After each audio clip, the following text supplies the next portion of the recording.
सालू, कल ring, watch और कुछ पैसे खोए थे। पता चला क्या उनका कुछ? कुछ नहीं, मुझे ना सब कुछ पता चल चुका है कि वो रिंग और मेरे पैसे और वॉच किसने चुराए हैं। किसने चुराए?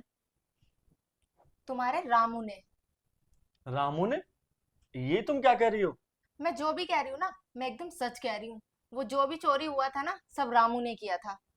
नहीं यार, तुम्हें ना कोई गलत फहमी हुई है। रामू ऐसा नहीं कर सकता, क्योंकि रामू ना बहुत विश्वास वाला बंदा है। काफी टाइम से हमारे यहाँ काम कर रहा है और उसने ऐसी हरकत कभी नहीं की। पैसों को देख के ना हर किसी के मन में लालच आ जाता है। और उस रामू की हकीकत जानने के लिए ना, मैंने कल पता है क्या किया था। और उसने ना वो पैसे भी चुरा लिए जो मेरे हाथ के नीचे रखे हुए थे, और तुम्हारा वॉलेट से भी। अरे, ये तुम क्या कह रही हो?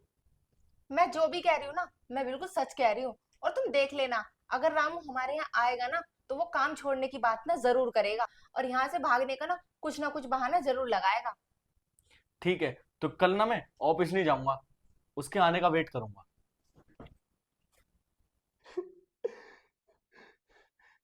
साहब साहब साहब, मेरी ना माँ खत्म हो गई है और मुझे अभी तुरंत बिहार जाना पड़ेगा साहब। प्लीज मुझे 10 दिन की छुट्टी दे दो साहब। अच्छा, माँ खत्म हो गई है। चलो कोई बात नहीं, आप चले जाओ। अरे सुनो, तुम ना कुछ पैसे लेके जाओ। अरे नहीं नहीं साहब, हमको इस पैसा की कोनो जरूरत नहीं है साहब। आप हमको छुट्टी दिए, यही बहुत है हमारे लिए। ठीक है साहब, हम चलते हैं।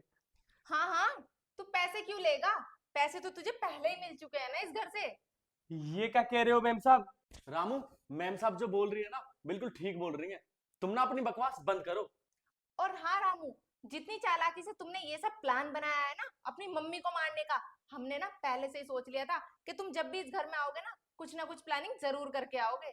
अरे साहब, मैम साहब, ये सब आप क्या बोल रहे हो साहब? हमने कौन सी गलती कर दी है जो आप इतना गुस्सा? ज्यादा चालाकी दिखाने की ना जरूरत नहीं है। तेरी हकीकत ना अब सारी सामने आ चुकी है। अब तू ना इस घर से बच के जाने वाला नहीं है। अरे साहब, अरे मेम साहब, आप दोनों हमको माफ कर दीजिए साहब। वो क्या है ना, इतना सारा पैसा देख के हम बौखला गए थे साहब, इसलिए मैंने पैसा चुरा लिया। प्लीज साहब माफ कर दो, प्लीज मेम साहब माफ कर दो।